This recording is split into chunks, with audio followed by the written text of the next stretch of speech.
15 years ago, I came across an idea that could have saved me 15 years of business mistakes. And it's that a business will never grow past the growth of the CEO. And if you don't evolve and grow past these 4 levels of business, you will be the one holding it back. Level 1 is your first $100,000 is made from skills, getting crazy good at what you do. Level 2, your first $1 million is made from hiring, building an awesome team around you. Level 3, your first 10 million is from systems, refining your process and operations. Level 4, your first 100 million is from building your people and coaching your leaders. And I made mistakes at every one of these levels. But today, I'm gonna share with you the 8 simple business rules that got me to that $100 million level without working 100-hour weeks and hating my life. Starting at the 100K level with rule number 1, model, then modify. A lot of first-time entrepreneurs make this huge mistake. They decide to get into business and create a product that's never existed before, and they try to make everything up as they go. They think, if I do it this way, it'll be innovative.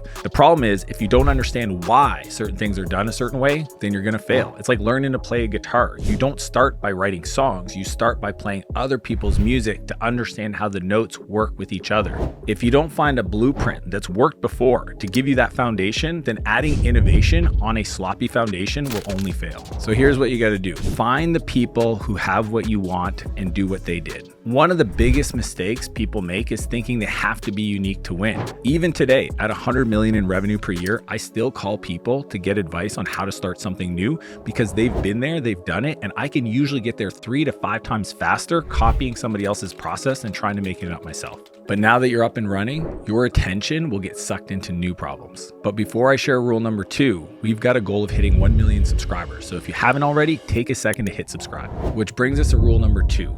Profit solves all problems. Oftentimes when I'm coaching new clients, I catch them working on things that are good for the business, but don't make them money. It's a lot of busy work, creating systems, creating content, fancy funnels. What they should be doing is whatever gets them to sell something. Anything other than generating revenue is just playing the game of business, but actually not being a great entrepreneur. Here's my philosophy. If the problem can be solved with money, then it's not a real problem. If you can pay somebody for the answer to your problem, then you have to get better at making profit to solve those problems. The other issue is that people confuse revenue with profit. That's why every one of the businesses I'm involved in, I focus on what's called gross margin. It's not what I sell it for, it's what it costs me to make. Things that have 80% or higher gross margin, like information or software, are the best businesses because what's left over after you pay people to operate the business is profit. So a lot of people focus on revenue, which is top line number, but what they should do is focus on the profit, what's left over at the end of the day, because I can't pay bills with top line revenue and I can't pay it with invoices. But if you want to reach level 2 at $1 million, you got to think way differently about hiring. Which brings us to rule number 3. Don't hire to grow the business, hire to buy back your time. After struggling for years and finally making it work at my 3rd company, Spheric Technologies, I thought I had to work 100-hour weeks. I thought that my job was to keep all the plates spinning. What I didn't realize then that almost killed me was the fact that I should have took some of that profit and reinvested it in hiring people to actually get me my time out of my calendar. Instead, I just kept adding capacity to the business, which meant I had more people to manage and I didn't learn to let go. So here's a big idea. If you don't have an assistant, you are one, and you're probably overpaid, and honestly, you suck at your job. Here's why I say that. Everyone's first hire should be an executive assistant because it's the least amount of money you have to pay somebody to buy back the largest portion of your time. If you look at your calendar where you're doing things that don't actually make profit, it's things more like calendar and inbox. It's not stuff you need to do. What's cool is I actually wrote about this in my book, Buy Back Your Time. On page 16, it's called the buyback loop. That's where we focus on 3 core areas. First, we have to audit our calendar for time and energy.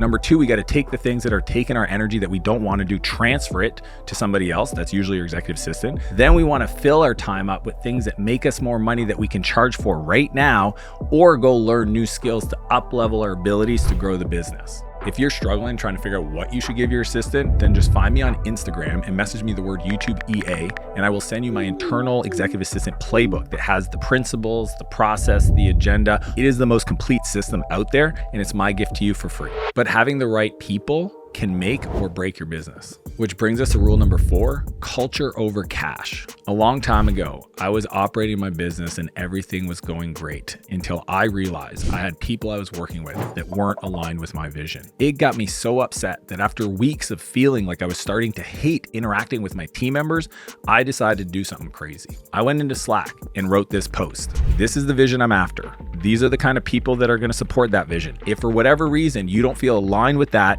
feel free to resign and I will pay you $15,000 cash, no questions asked. Just resign as soon as possible. Now, the essence was there. The execution could have been done better. The unfortunate part is that people that I loved actually decided to take the money because they were concerned. Why would he say this? What I learned in that moment is that if you don't focus on creating the culture of your business, you may wake up one day and hate the company you've actually built. So my philosophy today is hire for the soul, train for the role. Most people will say to me, how do you find these great people? First off, you need to be the person that they would want to work for. You have to sell the dream. You have to have vision. Many entrepreneurs are just scared to state it because they don't want to scare their team or they don't want to be held accountable to having to build something big and massive. But the truth is, if your dreams aren't big enough for your team's goals and dreams to fit inside of, they'll find somebody else where that is true. So to do it right, we want to make sure that we hire people that have the skills. That's why I always do a test project. I call it the test first hiring method. Essentially, it's a 10-hour project that they have to do that simulates the actual work they'll be doing on the team. And we pay them for that so it doesn't feel like paid consulting. But it is a lot cheaper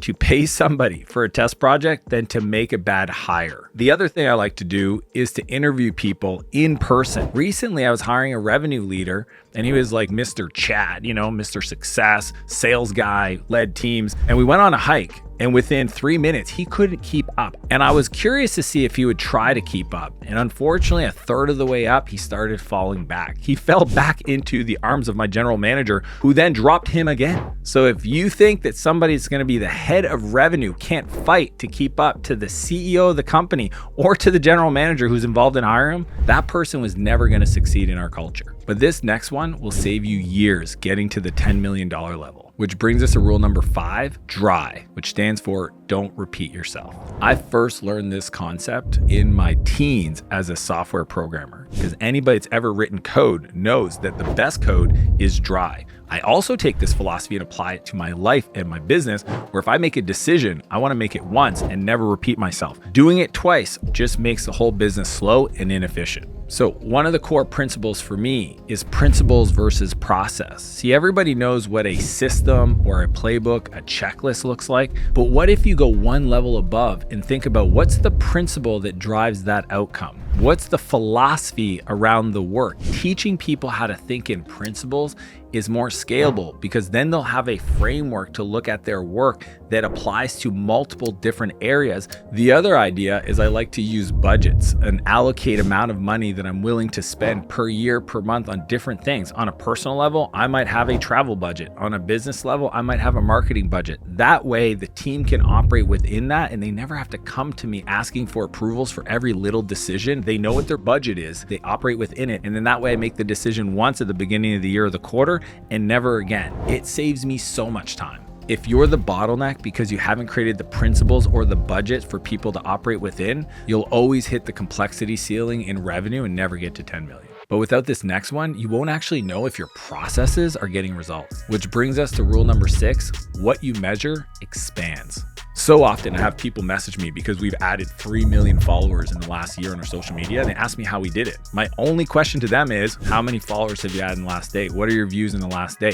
Most of them can't tell me. That answer shows me they're not measuring their revenue. They're not measuring your social media. They're probably not even measuring their profit. What I learned a long time ago is that a scorecard measured daily will get you results. Here's a big idea. If you don't measure something, you can improve it. Most entrepreneurs would rather live in this fun land of creation and innovation. But the truth is for you to improve any aspect of the business, the precision of measurement and the frequency, if it goes up, the revenue goes up.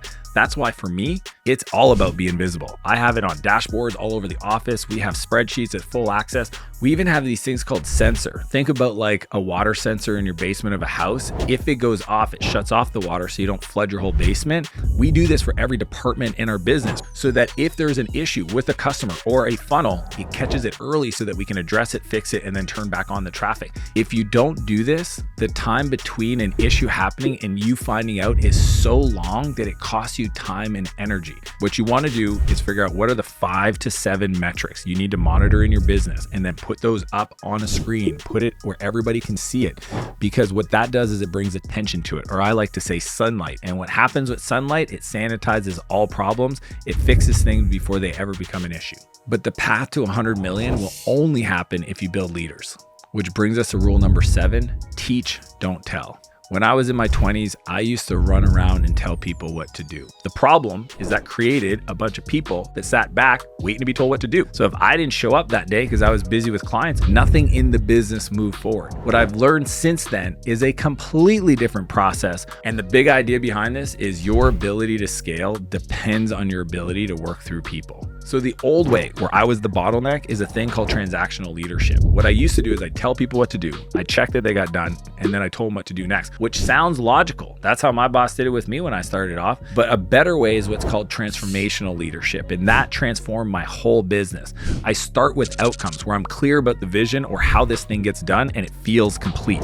Then I talk about the measurement we're going to use to let the person know, are you making progress? If people don't know how you're going to measure success, then how can they make better decisions day to day to improve their activities? The third part is if I see anybody off course, I write it down and I use our one-on-ones to coach them up so I could teach them how to think about overcoming that problem. That way, the more I coach them, the higher level individual I'm developing. The goal is to build the people, and the people build the business. That's why for me, I do a weekly leadership training where I'm writing down things I see in the business that apply to the most people that if resolved would make me the most money. Then every Monday afternoon, I have a chance to upgrade and coach the team up so they can get better week over week. The reason why this works to get to 100 million is 1, it removes the emotional shrapnel you might feel when you're frustrated with your team not performing. 2, it codifies your thinking and shares with your team what you've paid other people to coach you, or you went to seminars to learn, or you read in a book.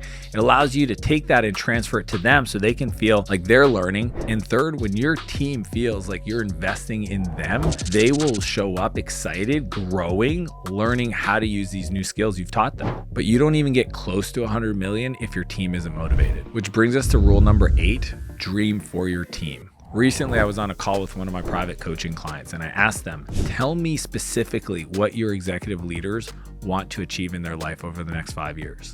And they said, well, they want to make more money. I said, that's not what they want. I said, what are their personal goals? What are their personal dreams? What do they want to achieve in their life? What kind of impact do they want to make outside of the business? See, if you can't tell me those direct reports, dreams and goals, then you can't lead them. Your goal is to figure out where they want to go and map where you're going in your business to making those things a reality. These are non-negotiables. Number 1 is you have to know your team's goals. You need to know the personal and professional goals. I always ask this question on first interview. Doesn't matter who I'm interviewing for whatever role, even if they never report to me. See, financial goals are simple. What I'm more interested is the personal ones. I want to know, what is the title you want to have in 5 years? Where do you want to live? What kind of work do you want to create?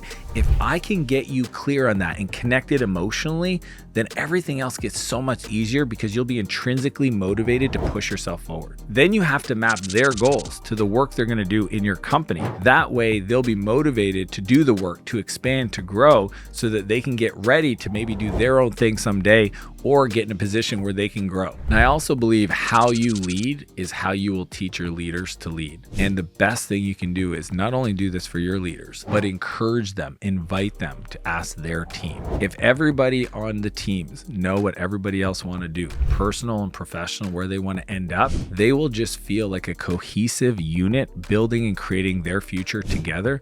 And it just makes it so much easier. These rules will save you years of mistakes, but it won't actually get you the freedom you're looking for. If you want to learn how to build a business that runs itself, click here and I'll see you on the other side.